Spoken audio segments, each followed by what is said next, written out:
tá gravando. A luzinha tá acesa. Ai, meu Deus. Minha nossa. Gente, meu nome é Alessandro. Jéssica Chay. Leonardo. Reginaldo.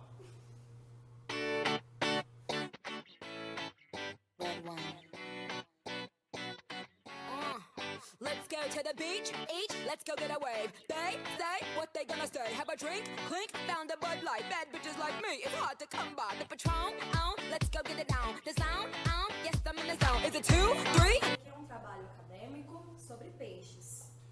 A gente elaborou uma videoaula. Há um tempo atrás eu pedi para vocês postarem perguntas no Facebook, no Twitter e também mandar vídeos para nós estar respondendo. Nós selecionamos as melhores perguntas, montamos a videoaula e a gente vai começar com a primeira pergunta, vai ser um vídeo e vai ter uma sequência falando tudo sobre peixes. Espero que vocês gostem. É isso aí. Lorena, Ribeirão Preto, 26 anos, todos os peixes são vertebrados? Lorena, nem todos são vertebrados. Nós temos as feiticeiras e as lampreias, que são exemplos de peixes não manipulados. Elas possuem notocorda, ou seja, um eixo bem rudimentar. Os vertebrados se iniciam a partir dos cartilaginosos e os ossos. Cartilaginosos são os peixes que possuem coluna vertebral e um esqueleto cartilaginoso. E os ossos são aqueles que possuem coluna vertebral e esqueleto ósseo. Mas quem são eles? Então, Ale, os peixes cartilaginosos são os cações, os tubarões, peixe-coelho. Os cações, eles são tubarões de pequeno porte, mas a gente tem também os ósseos, como o Ale citou, que são a grande maioria dos peixes vertebrados, que tem mais de 21 mil espécies. Vamos para a próxima pergunta? Bora lá. Oi, meu nome é Raíssa, eu sou de Perdizes e eu gostaria de saber por que os peixes têm formatos diferentes. Vamos lá. Eles têm formatos diferentes devido a vantagens evolutivas ocasionadas por adaptação. Eles podem ser achatados dorso-ventralmente, esses vivem no substrato. Podem ser achatados lateralmente e vivem mais na coluna d'água, geralmente. Podem ter escamas ou não, e todas essas diferenças no formato são relacionadas ao meio que vivem, alimentação e defesa. E como a gente já falou em escamas, vamos ver a próxima pergunta que foi feita pelo Alexandre Júnior no Facebook. As escamas têm alguma função? Sim, a função mais importante das escamas é a de proteção. Elas são sobrepostas no corpo do peixe e deixando o peixe mais liso e mais resistente. Além de, as escamas ela pode fazer com que o peixe se movimente com maior facilidade na água, se movimente verticalmente ou horizontalmente. Só que nem todos os peixes possuem escamas. Alguns peixes, como os bagres ou os baiacus, possuem couro no lugar das escamas. Então agora vamos para a próxima pergunta, que foi feita por vídeo. Meu nome é Rodrigo, eu sou de Porto Alegre e a minha pergunta é: quais são os tipos de nadadeiras dos peixes? Então, Rodrigo, as nadadeiras, elas se diferem quanto ao local. Elas vão estar, vai ter nadadeiras caudais, dorsal, ventral e laterais. As nadadeiras dorsal e caudal vão ser nadadeiras em números ímpares. As nadadeiras laterais e ventral vão ser em números pares. Elas podem ser lobadas ou carnosas e podem ser nadadeiras raiadas, que geralmente aparecem somente nos peixes ósseos, essas nadadeiras raiadas. E a Ana Clara perguntou pelo Facebook qual a função da bexiga natatória do peixe, Léo? Geralmente, a maioria dos peixes possuem a bexiga natatória, que é um órgão que é preenchido por oxigênio, gás carbônico e nitrogênio, que isso facilita o peixe a subir ou descer na água. Então agora vamos para a próxima pergunta, que também foi feita por vídeo. 私の名前はみゆきです。福島県出身です。私はなんで魚が死ぬと浮くかを聞きたいです。 Então, assim como os seres humanos, os peixes eles também morrem por causa dos gases. Esses gases são liberados por causa dos decompositores, assim como as bactérias. E a gente tem uma pergunta que é sobre o sistema respiratório, que é do Matheus Rodrigues. Qual a diferença entre o sistema respiratório humano para o dos peixes, para que façam com que estes possam respirar embaixo d'água? Então, a diferença básica entre respiração dos peixes e a da gente, por exemplo, é que os peixes sem brânquias respiram por brânquias, são protegidos pelo opérculo. A água entra pela boca, passa pelas brânquias e eles captam o oxigênio da água que passa ali. A respiração de nós humanos é feita através do pulmão, a gente respira oxigênio. E sem oxigênio a gente morre. Da mesma forma, se o peixe ficar fora d'água, sem a água para captar o oxigênio, que ele só consegue captar dessa forma, ele sufoca e morre. Meu Deus. Chegou outra pergunta aqui, acabou de chegar outra pergunta do Face. Rápidos. Os peixes, do que os peixes se alimentam? Olha só, essa é boa. Então, geralmente, os peixes eles se alimentam de acordo com o ambiente que eles estão. Por exemplo, a gente tem os herbívoros, que se alimentam geralmente de algas. A gente tem os carnívoros, que se alimentam de outros peixes, e às vezes até de outros animais, como os crustáceos. E a gente tem os onívoros também, que se alimentam de matéria orgânica, que está lá no meio. E vamos para a próxima pergunta. Olá, gente. Meu nome é Laila. Eu tenho uma pergunta para fazer. Como é que os peixes se reproduzem? Laila, respondendo a sua pergunta, os peixes, em sua maioria das vezes, é por fecundação externa. Tanto o macho quanto a fêmea liberam seus gametas na água e ele é fecundado. Porém, alguns peixes cartilaginosos fazem fecundação interna, ou seja, a reprodução dos peixes podem ser tanto ovíparos, ovovíparos e vivíparos. E falando em fecundação, reprodução, a Mariana Gonçalves perguntou pelo Facebook por que algumas espécies realizam a piracema. Então, a piracema é o período de desova dos peixes, né? Alguns peixes precisam nadar contra a correnteza para a cabeceira dos rios para poder desovar. Essa é uma subida muito árdua, eles gastam muita energia e ocasiona também uma queima de gordura muito grande. Essa queima de gordura estimula a hipófise, que é a glândula que é responsável por liberar os hormônios, responsável também pela reprodução.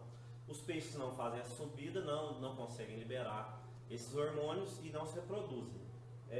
Um fato importante é que a pesca durante a piracema é crime e a multa é bem razoavelmente alta, e se a pessoa for pega com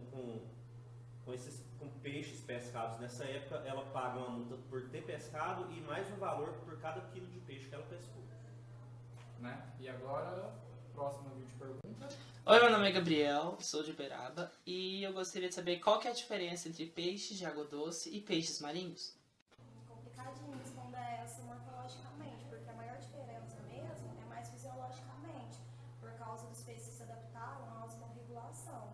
Principalmente os peixes se adaptaram a águas salinas.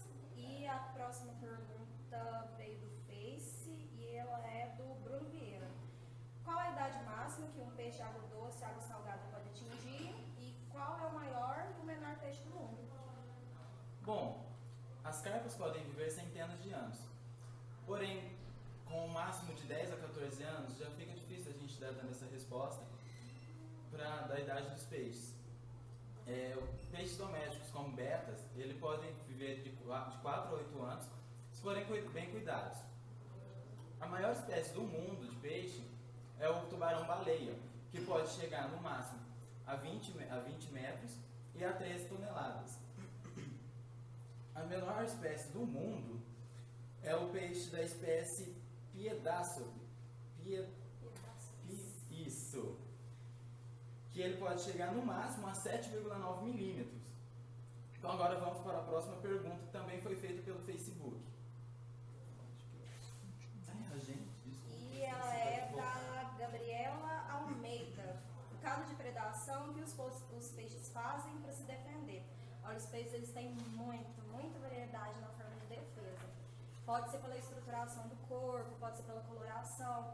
Um exemplo bom é um peixe que todo mundo conhece, é o famoso baiacu, que ele incha para poder se proteger, e quando ele incha, ele tem espinhos assim, ó, que são bem venenosos.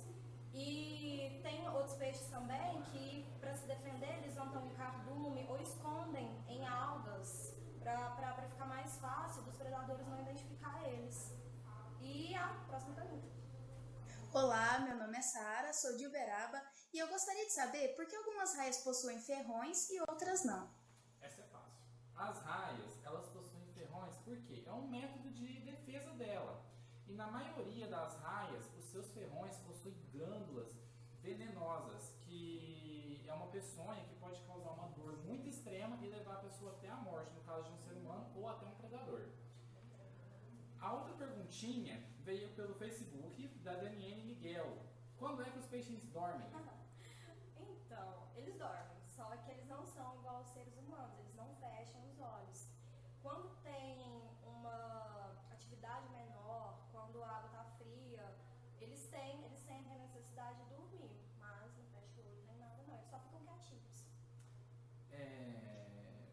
Acabou de chegar outra pergunta, mas eu respondo ela aqui, Jéssica. A pergunta é do Thiago Anacleto. Qual a importância ecológica dos peixes, tanto para o ser humano quanto para os outros animais? Então, Thiago, os peixes, eles têm diversas e muitas funções importantíssimas no meio ambiente.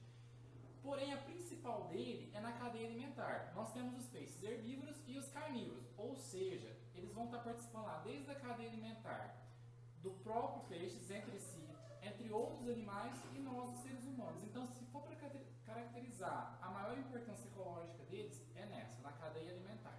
Dá para pensar até um pouquinho também nos onívoros também, porque eles alimentam de qualquer matéria orgânica, então também ele dá aquela facilidade assim para os outros peixes para poder se alimentar também. Correto. E agora a gente tem uma perguntinha básica, uma curiosidade final para vocês, para encerrar o nosso vídeo.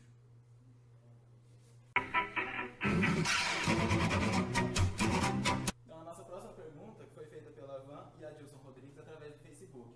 Qual a voltagem que um peixe elétrico libera, e ele libera tanto dentro e fora da água? Perfeito. Então, todo movimento muscular é feito através de sinapses, impulsos elétricos. No caso dos peixes elétricos, enguia e outros peixes que têm essa capacidade, essa energia, essa sinapse, esses impulsos elétricos ficam armazenados na musculatura periférica do corpo dele. Quando ele sofre um susto ou quer capturar uma presa ou para se defender de qualquer coisa, ele libera de uma vez essa energia, que pode chegar, dependendo do caso do peixe, de um peixe da Amazônia, que eu não me lembro o nome agora, pode chegar a 600 volts. E quanto ao fato de ser descarregada essa energia só dentro da água ou fora, ambos os casos, tanto dentro da água quanto fora, dá certo, funciona. Então, pessoal, a gente está chegando ao final da nossa videoaula. Eu espero que vocês tenham gostado, que tenham tirado as dúvidas de vocês. E muito obrigado. A videoaula já vai ao ar. E agradeço muito a todos por ter participado, tanto pelo Facebook quanto pelos vídeos. A gente agradece de verdade a colaboração e a ajuda de vocês. Mais uma vez, espero que tenham gostado. Um beijo para quem quiser. Isso aí. Valeu. Tchau. Obrigado. Tchau. E esse é um trabalho acadêmico sobre peixes. E agora nós vamos começar. Meu Deus.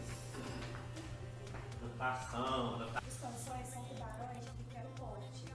Tem também os peixes ossos, que são... O que você tá rindo?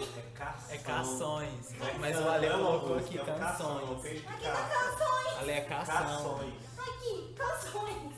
Tá, vai o take 3. Canções. Bom, geralmente a maioria dos peixes possuem antenas. Não faz assim não. Não abaixa, você tipo... A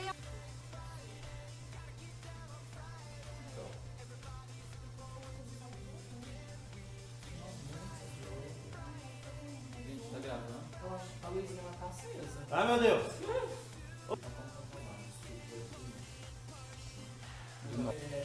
Os peixes, espécies de peixes domésticos como o beta, eles podem viver de 4 a 8 anos se forem cuidados, se tiverem Vai ter que tirar uma foto, tá? Tá. E... Não, vai vir de novo. Nossa.